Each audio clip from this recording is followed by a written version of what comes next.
Baik, sebelumnya, Assalamualaikum warahmatullahi wabarakatuh.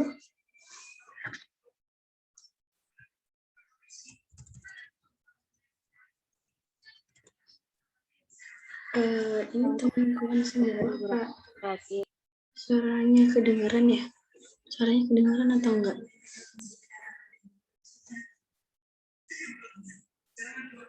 Udah kok. Kedengeran. Oke.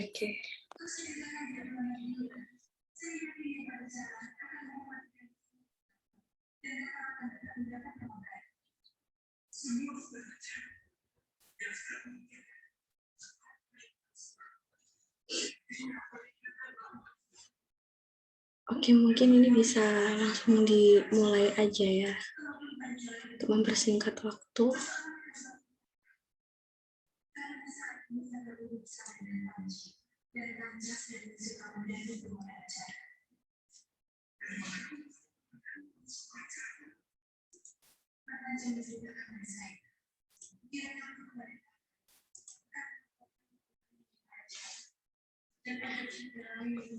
Bagaimana? Apa sudah terlihat?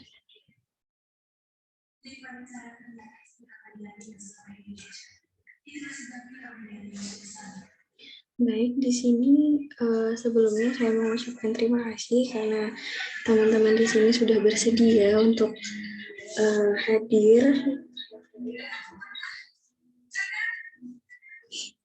Di sini saya izin memperkenalkan diri, nama saya Devita Rizky Wandari, saya mahasiswa dari Universitas Jember, dan di sini saya melaksanakan KKN di Desa Panggung Sari begitu. Dan di sini saya ingin mengadakan penyuluhan di mana penyuluhan ini terkait dengan stunting.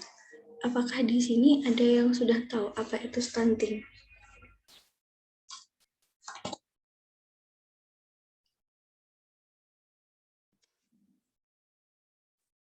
Halo, bagaimana?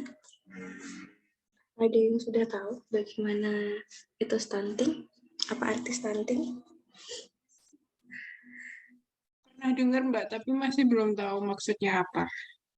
Oke, kita langsung aja masuk ke sini. Jadi, stunting di sini adalah kondisi gagal tumbuh pada anak balita akibat kekurangan gizi kronis sehingga anak terlahir pendek untuk usianya. Nah, kekurangan gizi ini terjadi sejak bayi dalam kandungan dan pada masa awal setelah anak lahir. Akan tetapi stunting biasa terlihat setelah balita berusia 2 tahun. Jadi, kondisi gagal tumbuh ini maksudnya gini, ketika seorang balita itu ketika usia 2 tahun dia terlihat lebih pendek daripada usia teman-teman yang lain gitu. Itu ciri yang paling menonjol pada gejala stunting begitu. Lalu bagaimana sih stunting di Trenggalek itu? Sedangkan untuk standar masalah gizi masyarakat berdasarkan batasan WHO itu tidak boleh lebih dari 20%. Sedangkan di Trenggalek sendiri bagaimana?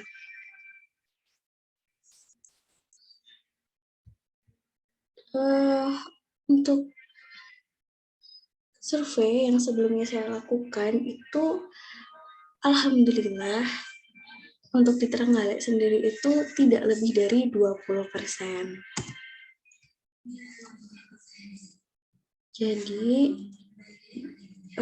di sini diharapkan dari teman-teman itu juga bisa dan memahami betul apa sebenarnya arti stunting itu sendiri dan bagaimana pencegahannya. Nah, di sini kenapa sasaran saya sebagai mahasiswa ini mbak-mbaknya sekalian di sini. Kenapa? Karena pencegahan stunting itu bisa dimulai dari usia remaja, di mana kita sebagai remaja itu kan kedepannya akan menjadi seorang ibu, dan seorang ibu juga harus mengerti bagaimana gizi yang harus dipenuhi, seperti itu.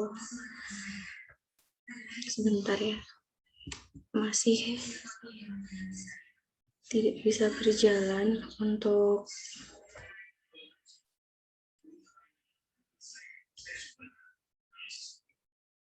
apakah di teman-teman slide-nya sudah berganti ya?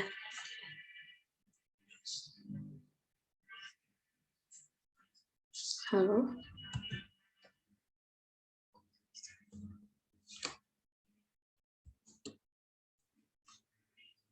Sebentar.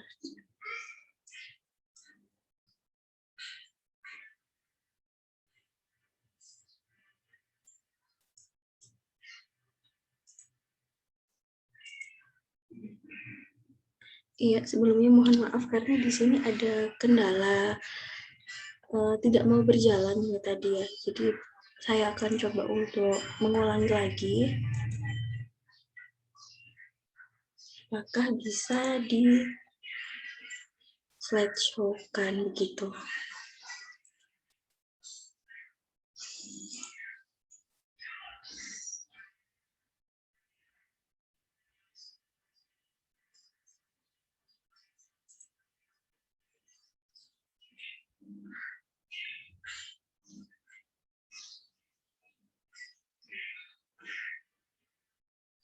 Baik, karena sepertinya sudah bisa terlihat lagi ya untuk di teman-teman bagaimana. Di sini akan saya lanjutkan. Di sini stunting ini berdampak pada tingkat kecerdasan, kerentanan terhadap penyakit, menurunkan produktivitas, dan kemudian menghambat pertumbuhan ekonomi, meningkatkan kemiskinan dan ketimpangan. Di sini untuk intervensi spesifik kesehatan ini ada beberapa macam. Di antaranya ada 8 aksi integrasi.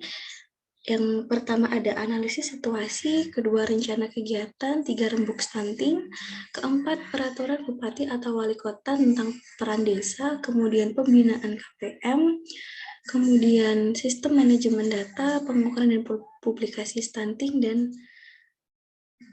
review kinerja tahunan.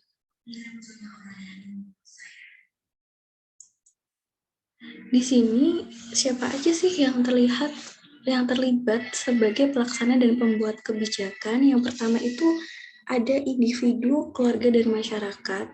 Individu bisa dari diri kita sendiri, kemudian dari keluarga kita, dan kita bisa berbagi ke masyarakat. Kemudian yang selanjutnya, sebagai pembuat kebijakan, yaitu ada akademisi dan dunia usaha, kemudian pemerintah pusat dan pemerintah daerah.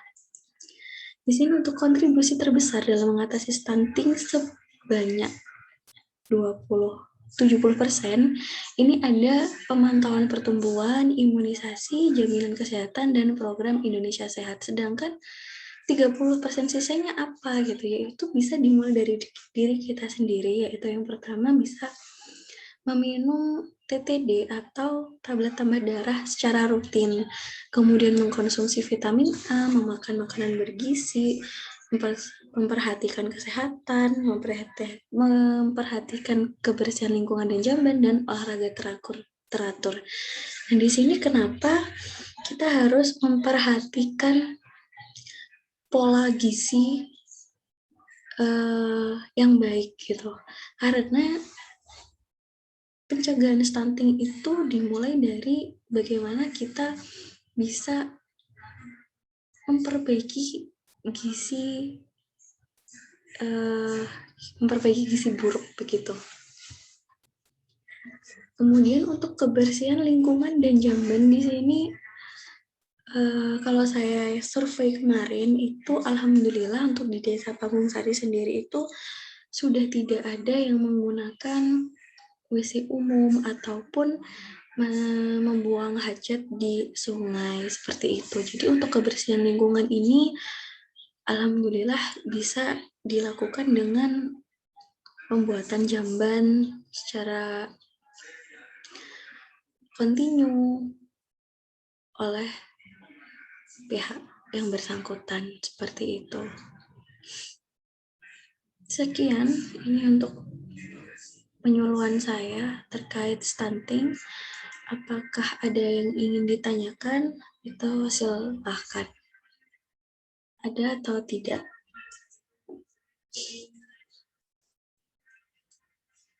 Silakan jika ada yang ingin bertanya ya, dipersilahkan, tidak apa-apa.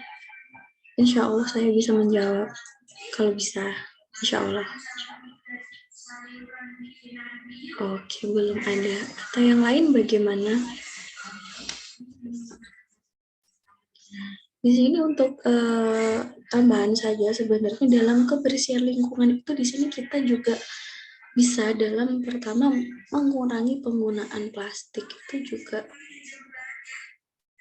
bisa termasuk karena kebersihan itu kan juga dari lingkungan dan dari lingkungan pun kita juga nggak hanya menanggulangi tapi juga mencegah seperti itu. Jadi bagaimana sejauh ini, apakah ada yang ingin ditanyakan atau kurang jelas? Disilahkan.